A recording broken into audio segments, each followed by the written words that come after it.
এক মুহূর্ত সময় বসা, এক মুহূর্ত সময় ব্যয় করা তখতে সুলাইমানের চাইতেও বেশি দামি। সুবহানাল্লাহ। সুলাইমান আলাইহিস সালামের যে সিংহাসন ছিল, এই সিংহাসন এই রাজত্ব থেকেও বেশি দামি ইলমের ময়দানে একটা মুহূর্ত সময় ব্যয় করা। এখন অনেকে বুঝবে না যে সুলাইমান আলাইহিস সালাম রাজত্ব কি, এটা বলে বুঝাইতে হইব। সুলাইমান আলাইহিস সালাতু ওয়াস সালাম তিনি এমন বাদশা ছিলেন, তিনি নবী ছিলেন। নবীর সাথে সাথে আল্লাহ তাআলা তাকে কি দিয়েছেন? বাদশাহী রাজত্ব দিয়েছেন। কেমন রাজত্ব? আল্লাহ রাব্বুল আলামিন সুলাইমান আলাইহিস সালাতু ওয়াস সালামকে এমন রাজত্ব দিয়েছেন, তার পূর্বেও কাউকে এরকম রাজত্ব দেওয়া হয় নাই, সুলাইমান আলাইহিস সালামের পরেও কাউকে এরকম রাজত্ব আর দেওয়া হবে না। এমন রাজত্ব দিয়েছিলেন আল্লাহ তাআলা। কেমন রাজত্ব? সুলাইমান আলাইহিস সালাতু ওয়াস সালামের সিংহাসন এটা আলাদা একটা, তার বৈশিষ্ট্যই আলাদা। এই সিংহাসন এরকম আমরা যেরকম ভাবে বিমানে চললে যে 120 জনের সিট, 300 জনের সিট, 500 জনের সিট, এরকম নির্ধারিত সিট আছে না?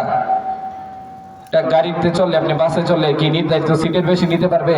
50টা সিট আছে, নাকি আপনি 100 জন বসাইতে পারবেন? 50 জনই বসাইতে হইব। সুলাইমান আলাইহিস সালামের যে সিংহাসন ছিল, এই সিংহাসনের মধ্যে কোনো নির্ধারিত সিট নাই, যত উঠবে ততজনই বসতে পারবে। সুবহানাল্লাহ। সুলাইমান আলাইহিস সালামের ওই সিংহাসনের আরেক বৈশিষ্ট্য হচ্ছে যে তেল লাগে না, ইঞ্জিন লাগে না, ইঞ্জিন ছাড়াই চলে। আল্লাহ তাআলার হুকুমে আকাশে উড়ে যায়, কোন তেলেরও প্রয়োজন নাই, কোন ইঞ্জিনেরও প্রয়োজন নাই।